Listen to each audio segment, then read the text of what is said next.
Doa di Al-Quran istimewa, ada peruntukannya. Tapi ada salah satu ayat yang bisa memberikan inspirasi kepada kita, diterapkan di setiap kehidupan, termasuk ketika akan berinteraksi dengan Al-Quran.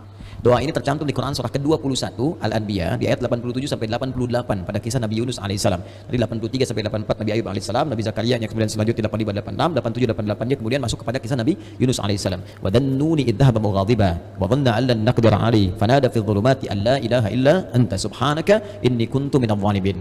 Nah, ini dawamkan doa ini. Termasuk kalau kita ingin berusaha berinteraksi dengan kebaikan. Kayak kita misalnya mau coba menghafal Quran, kayak kita mau coba membaca Quran dengan baik, atau kita coba misalnya mendapatkan kesuksesan dalam pekerjaan, atau kita mengatasi gangguan dalam kehidupan. Ini masuk semuanya. Kenapa? Karena dasar pertama, ini ada 3 bagian di doa ini yang penting kita garis bawahi. Pertama, la ilaha illa anta. Ya? Awas. 2, subhanak. 3, inni kuntu minadh dhalimin. Jadi kalau kita zikirkan misalnya la ilaha illa anta subhanaka inni kuntu minadh dhalimin, la ilaha illa anta subhanaka inni kuntu minadh dhalimin. Kalimat la ilaha illa anta, yakni la ilaha illallah, ini dasar semua kehidupan kita. Dahsyatnya kalimat ini. Ya, dari kalimat inilah kita tercipta. Dari kalimat inilah kita diminta untuk beribadah. Makanya beliau tadi menyitir Quran surah ke-51 Ad-Dzariyat di ayat ke-56. Wa ma khalaqtul jinna wal insa illa liya'budun. Tidaklah aku ciptakan jin dan manusia kalian kecuali untuk menyembah aku. Dan penyembahan pertama itu ditafsirkan kalimat la ilaha illallah. Quran surah Thaha ayat ke-14. Innani anallahu la ilaha illa ana fa'budni. Wa ma khalaqtul jinna wal insa illa liya'budun. Jadi tujuan kita beribadah kepada Allah Subhanahu wa taala untuk la ilaha illallah. Hadirnya kita di sini, hidup di dunia la ilaha illallah. Bahkan orang berjuang jihad fi sabilillah sampai wafat karena la ilaha illallah. Bahkan orang kalimat terakhirnya dalam hidup untuk la ilaha illallah. Kalimat akhir hidupnya, man qala la ilaha illallah fi akhir hayatihi dakhala al-jannah. Kalau ada orang bisa mengucapkan la ilaha illallah akhir hidupnya, dijamin oleh Nabi sallallahu alaihi wasallam dengan lisannya masuk surga.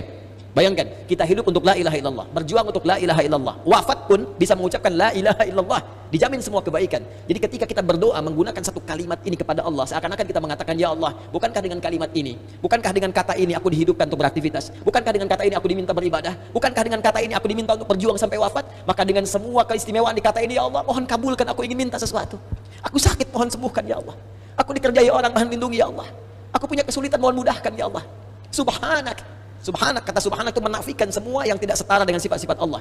Ya, contoh orang mengatakan Allah punya anak, makanya turun Quran surah kedua ayat 116.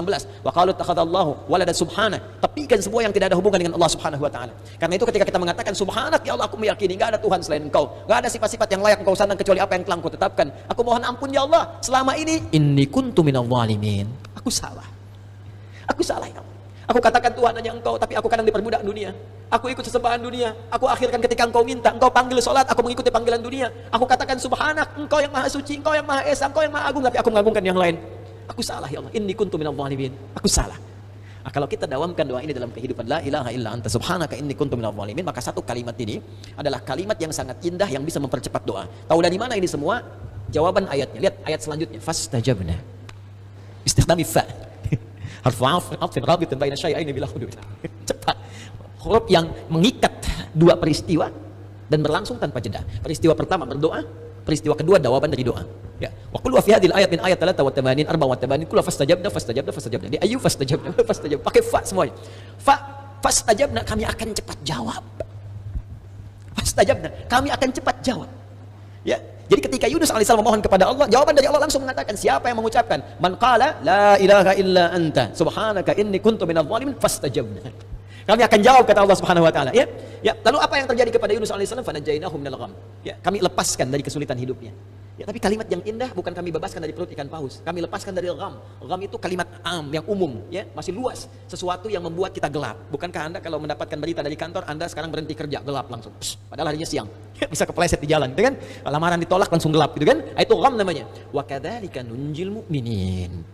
Demikianlah kalau ada orang beriman setelah ini mengamalkan doa yang sama, kata Allah, kami jamin kami akan kabulkan seperti aku mengabulkan doanya Yunus alaihissalam.